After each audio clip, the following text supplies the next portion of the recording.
Hello and welcome to another video on Pidini doing stuff and filming it.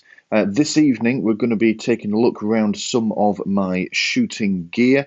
Now this was originally going to be the second half of my introduction to the guns video, but during the edit I realised that it was just far too long already, that first video, so I decided to break it up into two. It was already over 20 minutes before I even got onto the gear. And then I looked and had about 18 more minutes just talking about this. So we'll do a second video just talking about the gear, but not necessarily the guns.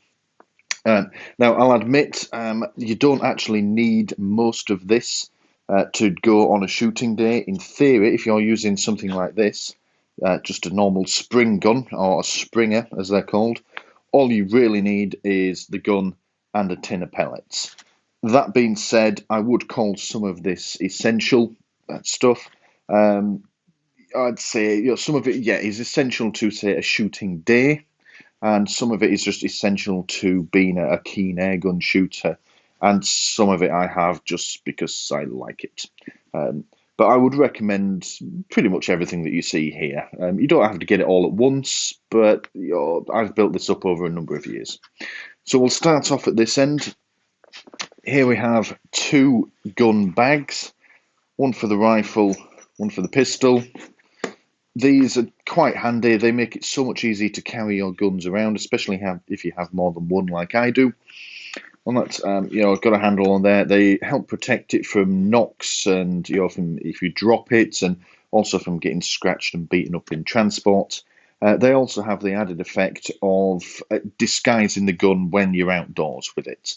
Now, walking around with something like this in your hand when you're at a range, not a problem, not that unusual, nothing's going to happen. But say if you're loading this into your car, you come out your front door holding a rifle and walking towards your car with it. If your neighbours see it and they're a bit panicky, or some random stranger member of the public sees you with it, it only takes one panicked phone call to the police, and that's all the justification they need to come up and ruin your day and take all your guns off you. And good luck getting them back, even when you've done nothing wrong. So yeah, highly recommend gun bags, at least one per gun on that, and they can be of any sort. This is a cheap one. I think I actually got this one for free. This one is a specific Gamo one. It's made strictly for the P25, so you get little ways of holding the gun and your CO2 capsules, but it doesn't have to be like that. You can get very cheap examples. I think a few of mine I got off eBay. They do the job perfectly well. It doesn't have to be anything fancy. Here we have a big ammo box. Doesn't actually have any ammunition in it. I use this for storing my CO2 capsules. Crack this open. You see we've got a few of them in here. There's actually about 200 in there. I buy them in bulk. Have quite a few CO2 guns.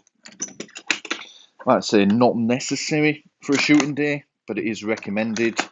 Just in the off chance that one of them does end up being pierced, at least you've got it in a nice sturdy container, and nothing's going to happen. You can just keep them in a cardboard box if you like, and you'll probably be perfectly safe, but it also makes them quite handy to carry around. I originally bought that as a lunchbox to take to work, but it's a bit heavy for that, and I found a better use for it. So yeah, we have that. Here, now this you definitely don't need for a shooting day. I've never actually taken it on a shooting day. This is like a gun stand, as you can see, that I've turned into a workbench. Now, it was originally made to help zero the gun by a friend of mine. I had the best intentions, but a spring gun, it needs to be able to recoil, which this doesn't allow, so it can barely move. So it turned out to be not all that good for its intended purpose, but it's very handy for working on it. These are some metal drawers that I've just screwed into the wood.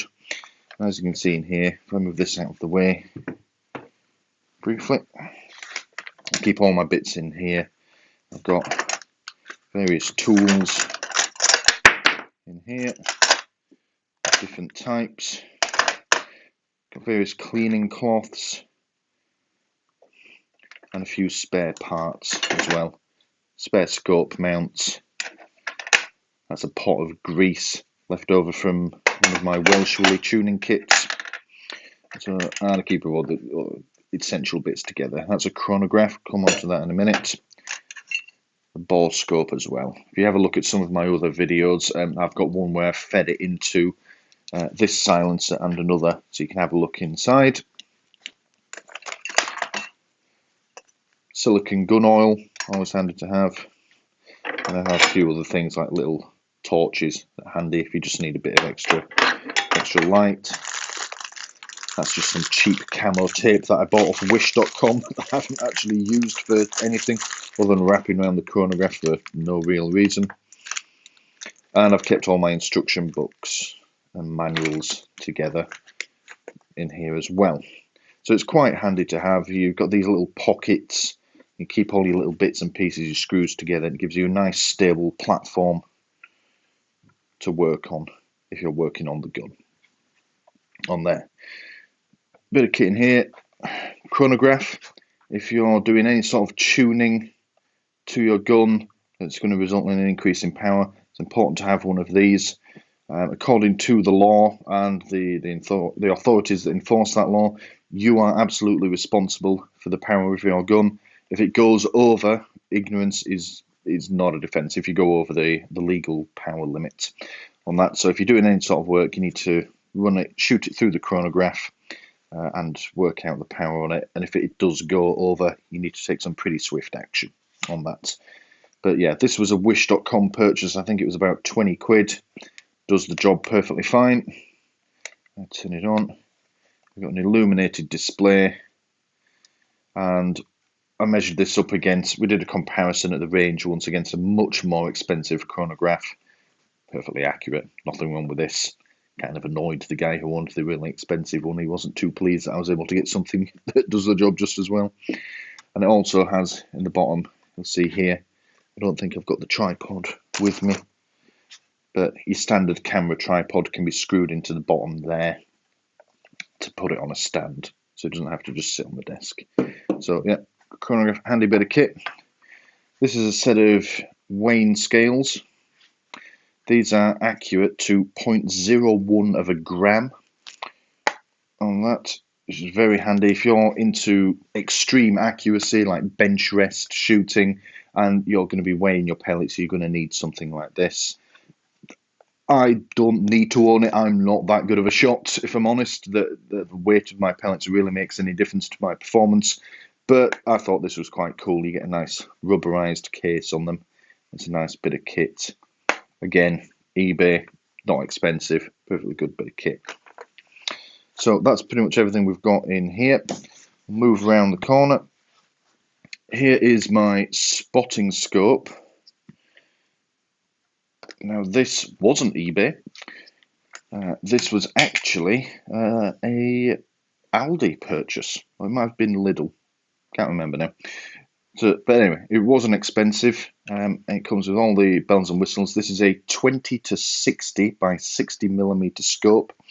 And if you are trying to zero gun at a long range, then this is quite handy. You can take the shot, peer through it, and see where it's landed, make your adjustments, because if it's so far away, you're just not going to see where it's landed.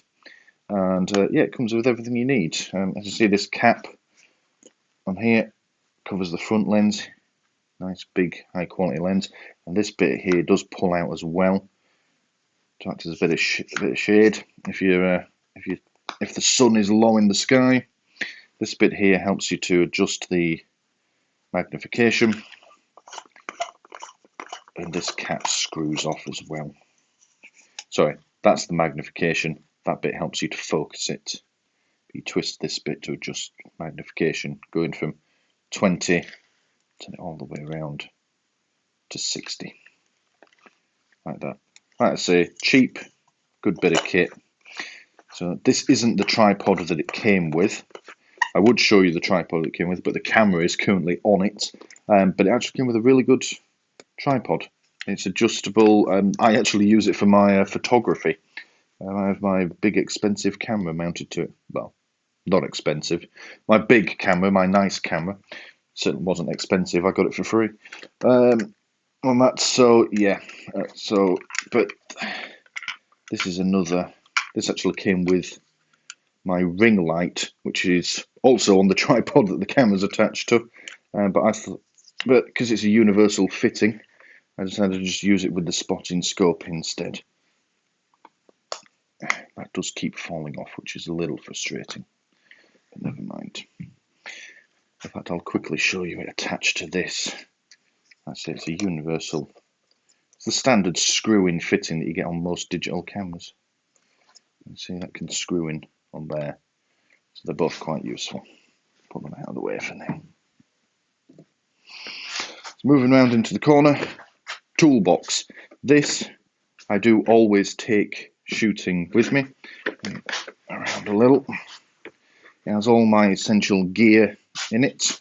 Let's just move that out of the way so we can have a proper look. So in here we have, we'll start off with the lid. These little pockets, and I keep my pellet lube. This is Napier Power pellet lube. Got 2 tubs of it.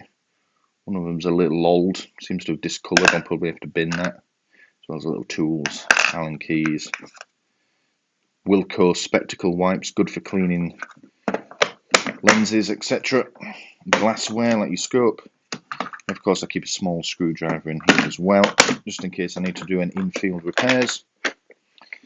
In the top, and this normally sits here on the top, and I keep all my pellets in here. I have several different types. One thing that you really should do when you get a new gun is try different types of pellets in it, different brands, until you find the right one. I've done that with most of my guns now, and this is why I have so many. So these ones, the 2.2 RWS Superdomes, work well in this. I found the 177 Superdomes work well in my other Springer rifles. At least the ones that have got a bit of power to it. They don't work so well in the Daisy, but never mind. Webley Velocipel, also in 177. They work brilliantly in my pistols because they're just so lightweight. And they also work in the Daisy Model 16 because it has so little power. Crossman, I go in my Crossman guns. Makes sense, works perfectly well. And these, now I actually got half a tin of these free when I bought one of my second-hand Crossman pistols. They work perfectly well, but no better than anything else, but yeah, they're just nice to look at. If I open them, they have a nice shine to them, like that. They are very hard pellets as well. On that, like one of them hits the metal plate on my pellet catcher, and it barely deforms at all. If you were so inclined, you could put it back in the gun and shoot it again. Unlike the lead ones, which just sort of flatten out into a little disc, the copper ones barely move at all. Also in the top here, keep my other screwdriver. That's extra bits attached to it. Quite handy to carry. And a couple of spare gun lamps. Now, in case you can't tell, I'm a big fan of doing things on a budget. These are just your cheap torches. You can get them from any supermarket. Get 3 AAA batteries in them. And then the red filter on the front is nothing more, I have another one here, than the red plastic from a box of roses. I think it's roses anyway. The ones where you get the sweets wrapped in different types of plastic. So yeah, eat all the chocolates, keep the red bins, make yourself a gun lamp. Simple as that. Don't have to be anything fancy. Underneath, there's the bits of kit. This beanbag, rest. You can fill them with whatever you like. This is a mixture of polystyrene balls and dried rice, so I get the right amount of weight. It's also quite firm. It does need topping up slightly. It's getting a bit deflated for my liking. Cleaning rod kit. Oh yeah, you get a number of different attachments with this. I'll be honest, a lot of these don't ever get used. There's a copper brush and a steel wire brush. They're mainly designed for your rim fires, your pounder burners. The barrel will get coked up a lot. You don't really need those on an air gun. You can get leading in them, but I struggle to justify using something so abrasive in it. If you do want to clean it, you get a number of these little felt brushes with it, which will do the job. And then this attachment is used for removing stuck pellets on that. I've only ever had it happen once, a stuck pellet in this gun, but my Remington BB gun, the 1911 replica, gets BBs stuck in it all the time, so this does get used a lot. Not expensive, as you can probably tell by now. I think it was again an eBay job, but again, does the job perfectly well. Set of binoculars. If you're out and about, especially if you're in the field, if you're hunting, it's a lot easier to bring a set of binoculars up to your face than bring a rifle up to your face every time you want to look at something. It's always handy. Rangefinder. Not much use on a professional range, but if you're, say, hunting, you want to know, you see your quarry or a rabbit or whatever, want to just check how far away it is. Rangefinder always handy. All you do with this is you just look through the eyepiece. It's magnified slightly, although it doesn't say by how much. No, it doesn't say on there. It's only about 2 times magnification, but you look through it, press the button, and on the inside you get a little readout in yards on how far away it is. Sometimes it's useful at the range because, well, you get the odd little scrote that moves the range markers for some reason. They allow kids up there. I don't object to that, but children. And of course, safety glasses. Personal choice. A lot of people don't bother. It's up to you. I'd say if you're going to be working on your gun, especially if it's a gas gun and not just a Springer like this, definitely wear something like this. Compressed air can be lethal.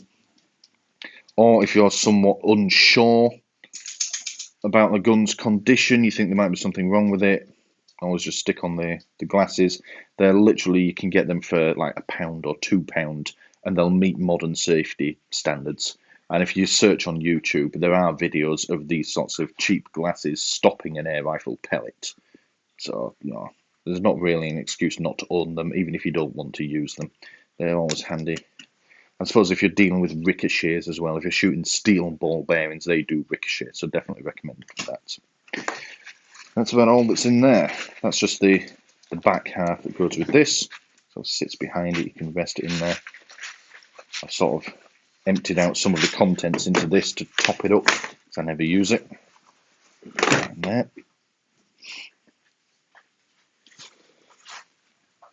I'm trying not to sneeze on camera. And your last bit of kit. Now, I recommend this. This is a copy of Airgun Shooter magazine.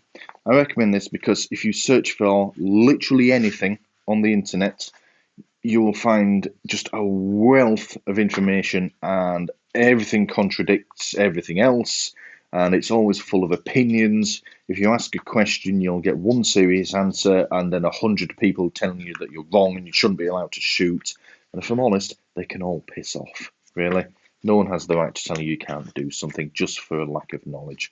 So I would definitely recommend a proper professional publication like this.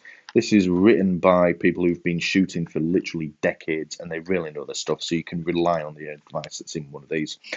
Other publications are available, but of course, I think this one is superior. I'll show you why. You get this handsome devil occasionally popping up in it as well.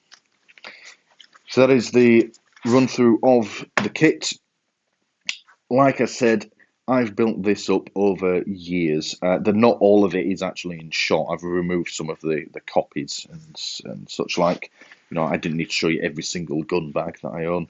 But this is pretty much it. But if you're starting off in the sport, you don't think that you have to go out and buy all of this in one go. You just don't.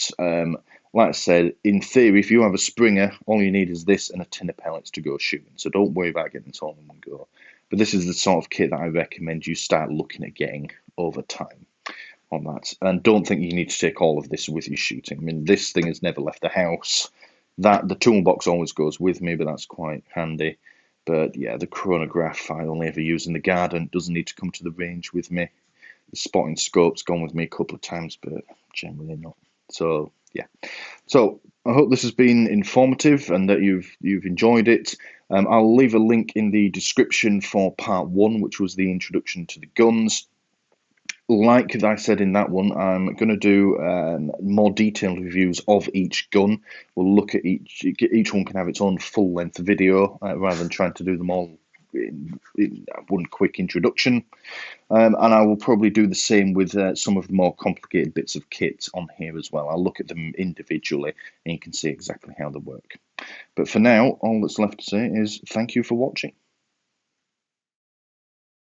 Oh, one more thing. I'm just packing all this stuff away before my other half comes home and sees that I've left crap all over the table again.